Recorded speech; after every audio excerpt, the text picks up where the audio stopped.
Assalamualaikum warahmatullahi wabarakatuh.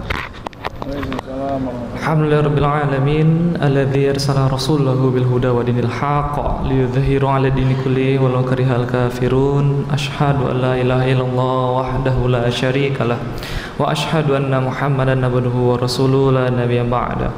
Allahumma sholli ala Muhammad wa ala ali Muhammad. Assalamualaikum ya Rasulullah. Yang kami hormati guru-guru kami dan juga para kaum muslimin dan muslimat yang telah hadir.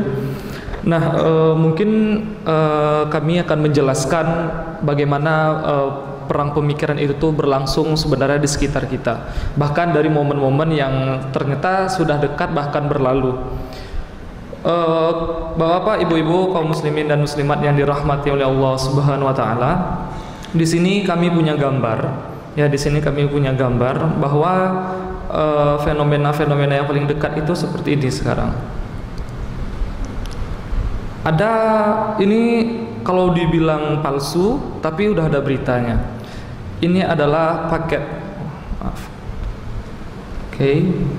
Ini adalah paket hemat Valentine. Terdiri satu paket itu kondom dan juga coklat. Atau ada paket parcel. Paket parcelnya juga. Ini alat kontrasepsi tersebut. Ini dia coklat-coklatnya. Bahkan ini berita terazianya 9 pasangan mesum dicokok. Oke. Dan ini buktinya. Ini paket coklat plus kondom dijual bebas di minimarket. Ini di Pacitan, Jawa Timur.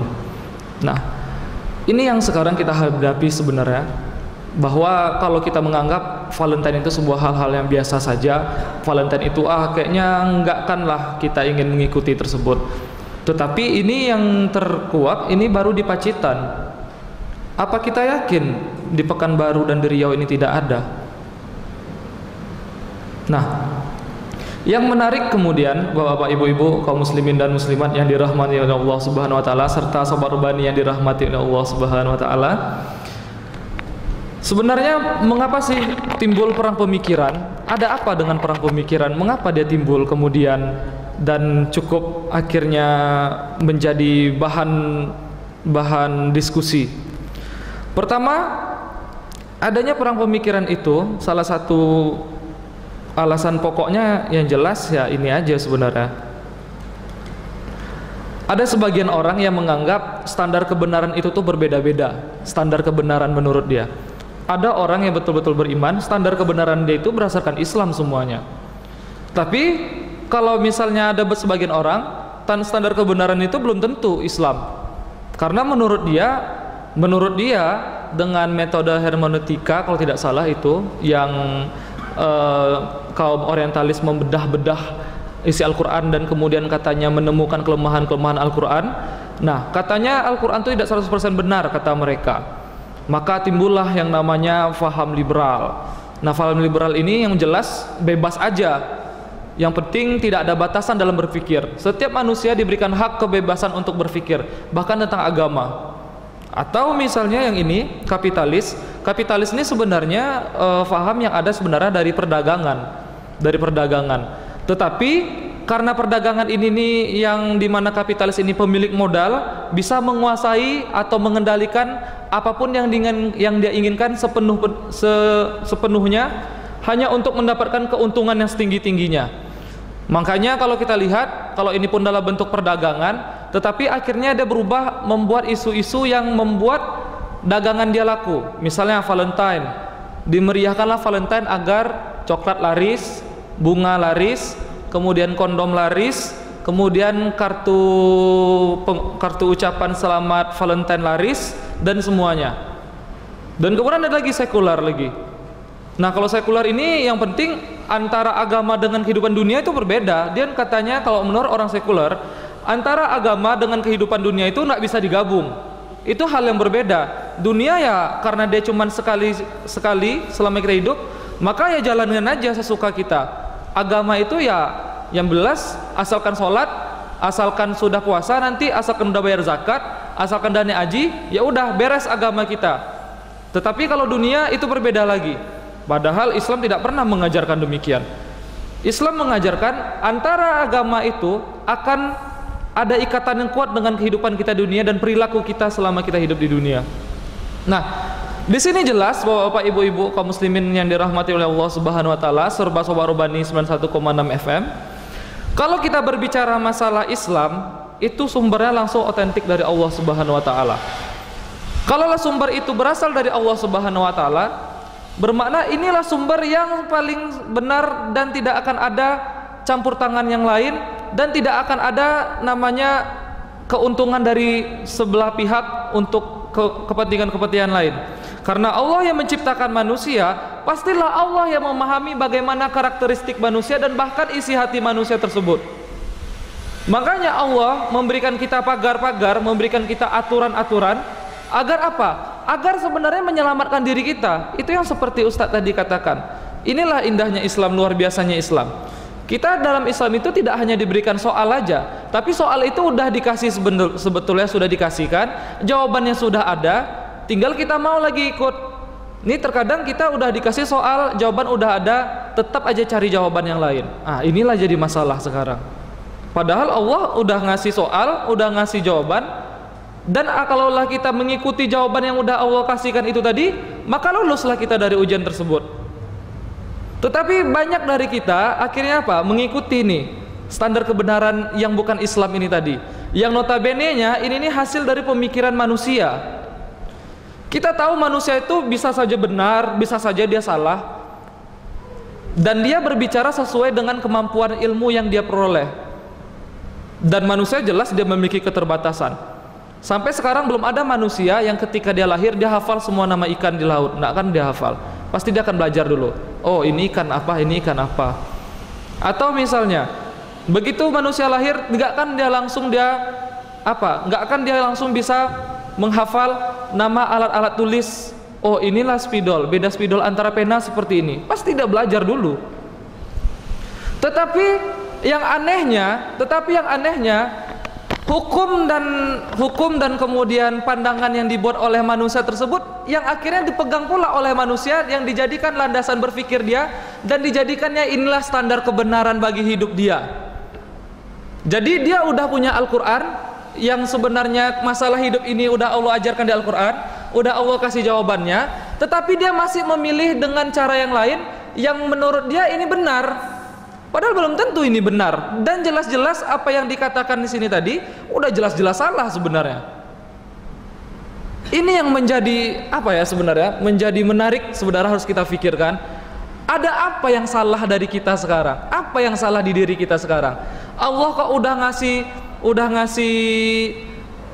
ngasih ibaratnya kalau orang anak kelas 3 SMP atau 3 SMA mau ujian nasional aja di tryout kan dulu, udah di tryout kemudian dibahas lagi, kemudian udah dibahas ada pula kunci jawaban lagi, entah ya tanda lah. Nah, tetapi gimana coba? Tetapi pas ujian nasionalnya itu tadi nggak percaya dia dengan yang diajarkan gurunya, coba dicarinya lah cara lain yang dia buat sendiri pula. Dan dia yakin pula dengan cara yang dia buat sendiri ini pula yang benar, nanti menghasilkan jawaban yang benar. Apa nggak sesat jadinya seperti ini? Next, kalau kita lihat, inilah yang berperan sekali sebenarnya. Mengapa akhirnya kita sebabnya udah diberikan bekal oleh Allah Subhanahu Wa Taala berupa Al-Quran dan hadis, tetapi apa yang sebenarnya membuat kita apa? Membuat kita semakin tenggelam sampai nggak bisa naik lagi ke permukaan. Inilah dia, media elektronik, media cetak. Media elektronik, sinetron. Coba hitung sekarang, berapa sinetron yang berjudul cinta sekarang? Apa? Cinta Fitri, cinta apa lagi? Entah, saya tidak ingat juga. Cinta Nabila atas apa namanya? Banyak sekali. Nah, apa lagi? Masalah pesantren and rock and roll. Alhamdulillah udah berhenti itu sinetron itu. Nah, ini coba dari sinetron. Nah, akhirnya apa? Masuklah faham-faham yang nggak beres tadi melalui sinetron. Siapa yang diserang? Inilah emak-emak yang diserang atau ibu-ibu yang diserang dari sinetron. Kemudian apa lagi? Infotainment, edisi khusus masalah Valentine. bahwa ada pasangan selebritis menunjukkan rasa kasih sayangnya dengan memberikan coklat dan membawa balon yang berbentuk love, dan kemudian dibawa dengan kejutan, dibuat eksklusif. Nanti ada di situ tayangan eksklusif apa gitu, apa lagi nih, ini pasti kenal ini tayangan ini. Saya perbesar dulu.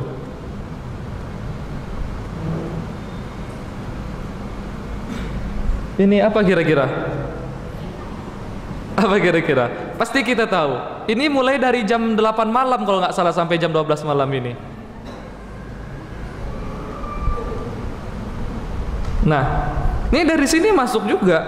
Dia dari hiburan yang sederhana aja, dari hiburan yang sederhana aja.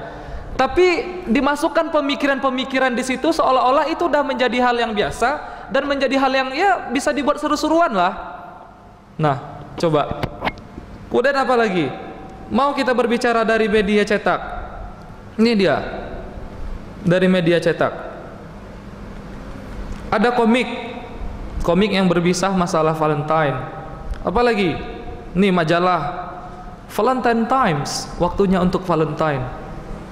Ini edisi khusus. Artis terkenal pula yang dibuat lagi biar laku. Siapa sih nih remaja putri sekarang yang nggak suka dengan yang namanya Afgan sekarang? Ini mau nggak jajan seminggu demi dapat majalah ini mungkin? Nah, coba bayangkan, rapi dan cantik sekali kemasannya, coba luar biasa. Inilah dari media sinilah akhirnya apa? Orang menganggap yang namanya Valentine itu biasa. Orang menganggap nggak ada yang salah dari Valentine. Valentine itu sah-sah aja. Dari sini masuknya. Akhirnya apa? Kaum muslimin dan muslimat yang dirahmati oleh Allah Subhanahu wa taala, akhirnya tanpa sadar orang tersebut menganggap sesuatu itu seperti Valentine itu suatu hal yang biasa dan tidak ada yang aneh sedikit pun. Bahkan kalau ada orang yang merayakannya, itu dianggap biasa aja, bahkan itu seru-seruan sekali. Bahkan kalau bisa ditonton aja. Ayo kasih kasih bunganya, terima. Ada yang bahkan sorak-sorak seperti itu akhirnya. Dan apa yang aneh? Bisa kita lihat, akhirnya pola-pola seperti ini diturunkan akhirnya ke generasi muda dengan apa? Ada misalnya di sebuah rumah tangga ada anak kecil. Kata mama, Valentine itu apa? Oh, Valentine itu rasa kasih sayang nak, nggak apa-apa. Karena mamanya dapat dari sinetron dan infotainment gosip, menganggap itu hal yang biasa aja. Kak, Valentine itu boleh nggak? Boleh aja, nggak masalah. Dia dapat rupanya dari majalah. Kak, nggak Valentine? Oh, nggak apa-apa. Dia belajarnya dari komik. Ya, Valentine itu gimana menurut ayah? Nggak apa-apa Valentine. Dia bacanya dari apa? Dari iklan-iklan bola. Bahkan sampai sekarang yang paling luar biasa bisa kita lihat, kalau udah Valentine, hotel-hotel itu memberikan diskon yang luar biasa. Paket hemat Valentine bisa 1 malam. Dan ini KTP insya Allah nih nggak akan diperiksa ini KTP-nya. Udah nikah atau belum? Nih, ada gold paket 350.000 per malam. Ada yang silver 250.000 per malam. Ini udah termasuk apa? Udah termasuk barbecue voucher dan semuanya fasilitas hotel. Bahkan kalau di Jepang itu ketika Valentine itu hotel itu disewa per jam. Mana ada orang nginap 1 jam coba? Apa yang dilakukan dalam 1 jam kalau tidak hal yang tidak? Kalau nggak berzina di dalam itu? Mana ada orang nyewa hotel sejam cuma untuk lepas istirahat? Nggak mungkin. Coba kita bayangkan parahnya. Tetapi yang menjadi pertanyaan yang menarik, kok bisa seperti ini? Ya, kok bisa seperti ini? Memang media ngasih peran yang luar biasa. Masuknya dari mana? Masuk dari rumah tangga, masuk dari orang tua, masuk dari kakak-kakaknya, sehingga mengajarkan ke adik-adiknya itu hal yang biasa aja, nggak ada yang aneh. Pergi kita ke sekolah, gurunya juga nganggap biasa. Apa katanya? Nggak masalah itu, ya namanya remaja. Kalau udah pancaroba, ungkapkan aja lah. Namanya juga anak muda, inilah masa paling indah. Nak kan kamu bisa lewati. Ibu lah kalau remaja dulu, kalaulah remaja. Bapak lah kalau remaja dulu, kalau zaman kami dulu kalau orang pacaran itu malu-malu dulu, seperti itu. Nah, apa yang menyebabkan ini tadi? Pertama, orangnya nggak percaya lagi dengan Al-Quran dan Sunnah. Orang nggak percaya lagi. Karena dia nggak percaya lagi dengan Al-Quran dan Sunnah. Mengapa kok dia bisa nggak percaya dengan Al-Quran dan Sunnah? Karena memang Al-Quran dan Sunnah itu dijauhkan dari dia, dijauhkan. Sekarang orang lebih penting baca majalah, baca komik daripada baca Al-Quran. Orang lebih senang apa? Lebih senang dengar acara gosip, lebih senang acara apa? Sinetron daripada acara pengajian seperti sini. Orang lebih senang kalau sinetron. Coba sekarang. Dan orang lebih senang dengan nama bola daripada kajian seperti ini. Dengan cara itulah akhirnya orang itu terperdaya, akhirnya jauh dari Al-Quran, masuk hal-hal yang demikian, terus menganggap ini tidak ada yang masalah, jauh dari Al-Quran, nggak percaya dengan Al-Quran. Ngapa nggak percaya? Ya nggak pernah dibaca. Ada misal orang seperti ini, dapat berita, ada berita seperti ini, kejadian di sini. Oh, aku nggak percaya. Ngapa? Dia nggak dengar sendiri dan dia nggak baca dari koran. Tapi kalau dia baca dari koran baru dia percaya. Nah seperti inilah. Kemudian apa? Yang ada ikut-ikutan sekarang. Ikut-ikutannya seperti apa? Oh, ada teman aku pacaran, senang hidupnya. Oh, ada temanku misalnya, wah senang hidupnya misalnya, ikut Valentine, bahagia, orang tua yang mendukung. Aku harus ikutlah kayaknya. Itulah ikut-ikutan sampai apa? Sampai masuk ke dalam lubang biawak pun kita kira nggak tahu lagi. Mungkin itu aja sebentar. Nah, sebenarnya ketika kita berbicara masalah Ghazul Fikri, kita tidak harus berbicara masalah Eropa dulu apa segala macam. Bahkan sebenarnya juga Ghazul Fikri itu sebenarnya dari tengah-tengah kita sebenarnya. Contohnya misalnya seperti internal, nggak usah jauh-jauh. Saya baru 1 pekan yang lalu ada adik kita sakit, kita ke sebuah sekolah. Alhamdulillah adik kita itu kerudungnya sampai menutupi dada. Alhamdulillah sampai menutupi dada. Lalu datanglah gurunya bilang, itu anak itu lain sendiri katanya. Kalau menurut saya kata, berkerudung tuh nggak harus pula nutup dada. Yang penting tuh tertutup aja udah. Jadi kalau udah sampai leher pun udah tertutup, dia nggak ada nampak lagi aurat itu. Yang penting udah. Nah, ini yang sayangnya itu, yang menjadi agennya itu tuh oknum guru ada yang seperti itu. Ini yang kacau. Ibaratnya satu sisi udah ada generasi muda nih, Ustaz, udah mau berubah, udah memakai pakaian yang baik. Tetapi kalau menurut dia, nah ini wallahualam, karena ini guru ini dapat dari orang tuanya. Yang penting kerudung itu udah bertutup aja, atau udah kerudung lah tuh. Padahal di Al-Quran jelas dalam surah An-Nur itu bagaimana sampai menutupi dada. Dan kemudian juga pengalaman saya sendiri juga waktu saya sekolah. Itu ketika imtak Jumat, jadi disepakatilah kalau kelas 3 kerudungnya warna hitam, kelas 2 kerudung warna putih, kelas 1 kerudung warna pink. Ketika itu adalah teman saya kelas 3 pakai kerudung warna putih, enggak warna hitam. Langsung ditarik oknum guru agama saya. Ini nggak ikut aturan nih. Apa kayak gini nih? Tarik langsung di depan. Jadi terbukalah aurat dia itu, jilbab dia itu, rambutnya terlihatlah di depan orang ramai karena hanya beda warna. Bahkan banyak lagi adik-adik kita di FSRM ketika SMA itu dikumpulkan guru-gurunya, bahkan dari staf wakil, menanyakan, ini kerudung kalian mengapa sepanjang ini? Kayaknya Islam tidak sebegitu kali lah. Islam itu yang penting dah nampak aja rambut itu udah lah. Ini aliran dari mana pula kalian seperti ini? Justru dipermasalahkan demikian. Nah inilah yang salah satu yang dari dalam ini menggemboskan Islam sendiri. Atau yang lain juga banyak, misalnya misal kita belajar sekarang, udahlah sinetron bola membuat kita bodoh, membuat kita lalai. Sekarang kita di sekolah, nggak penting sebenarnya paham atau enggak, yang penting nilainya tinggi. Jadi kalau orang dah nilai tinggi, otomatis biasanya orang itu paham. Jadi nggak peduli, yang penting nilainya apa? 80, udah lulus. Padahal belum tahu bagaimana dia mendapatkan nilai 80, caranya bagaimana, apa yang dia lakukan, usaha dia bagaimana. Yang penting dia lulus 80, udah nggak remedial, selesai kamu. Bermakna apa? Di sini nggak penting lagi orang paham atau enggak masalah ilmu tadi. Yang penting nilainya bagus, udah kamu lulus. Tapi kalau betul-betul dicoba betul, dites betul sekarang, orang-orang nilai 90 itu belum tahu lagi itu bisa. Apa yang terjadi sekarang? Pembodohan seperti apa? Mungkin kalau di rumah lagi misalnya, masalah jodoh misalnya menantu, nggak peduli sekarang kalau misalnya menantunya itu bisa baca Quran atau enggak. Yang penting apa? Kerja di bank misalnya, atau PNS, ada gaji per bulannya jelas. Dah. Ini kalau tanya apa kerja kamu? Oh, saya pedagang tempe. Oh, eliminasi. Apa kerja kamu misalnya? Oh, saya cuman pedagang ini obat herbal misalnya. Oh, enggak. Nah, di sini yang bermasalah, bahkan masalah jodoh menjodoh pun juga. Bahkan maaf kata, sekarang maaf kata, saya juga ada keturunan juga dari Sumatera Barat. Kalau dulu orang berbicara masalah Sumatera Barat, itu orang udah pasti bilang, orang mana Sumatera Barat? Pasti Islam. Kalau dari dulu. Tapi sekarang jangan coba-coba. Karena apa sekarang? Banyak sekarang ternyata saudara-saudara kita di Sumatera Barat yang memang dari dulunya banyak yang Islam, sekarang banyak yang pindah agama. Karena apa? Suaminya udah beda. Apa yang penting? Karena tidak penting hafal ilmu agama, yang penting hidup, ada duit, udah.